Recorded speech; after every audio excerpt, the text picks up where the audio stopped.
আলাইকুম প্রিয় বাঙালি ভাই ব্রাদার্স, আমার শুভাকাঙ্ক্ষী সবাই কেমন আছেন? তো আশা করি ভালো আছেন। তো ইদানিং দেশে প্রতিনিয়ত নিউজ দেখতেছি কারেন্ট থাকে না, এজন্য সবাই বিএনপি সরকারকে দোষারোপ করতেছেন।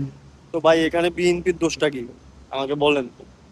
2001 থেকে 2006 পর্যন্ত আপনারা একটু ঘুরে আসেন। যারা আমরা তখন ছোট ছিলাম, আমরা জানি হারিকেন দিয়ে পড়া লাগছে, তখন কারেন্ট ছিল না আমাদের বাড়িতে, অনেক জায়গায় কারেন্ট ছিল না, কারেন্ট থাকতো না। তো যারা তখন দেখেন নাই তারা একটু নিউজ দেখেন, এত অনলাইন ছিল না, দেখে আসেন। 2001 থেকে 2006 পর্যন্ত কারেন্ট থাকতো না, মানে 2 ঘন্টা 4 ঘন্টা 6 ঘন্টা দিনে কারেন্ট পাইতাম। তো যাই হোক, এখন আছে তো বিএনপি তো সেই স্লোগান দিয়েই ক্ষমতায় আসছে যে ট্যাগ ব্যাক বাংলাদেশ। তো তো সেই সময় তো চলে গেছে, তাই না? তো আপনারা বিএনপিকে কেন দোষ দিচ্ছেন আমাকে বলেন। বিএনপি তো তার ঠিক জায়গায় আছে, তার কথা রাখছে। আমি বুঝি না ভাই, আপনারা শুধু মানে মানুষের শুধু সরকারের দোষ খুঁজতেই থাকেন। একটা সরকার যা বলে আসছে তাই করতেছে, তারপর আপনারা তার দোষ খুঁজতেছেন।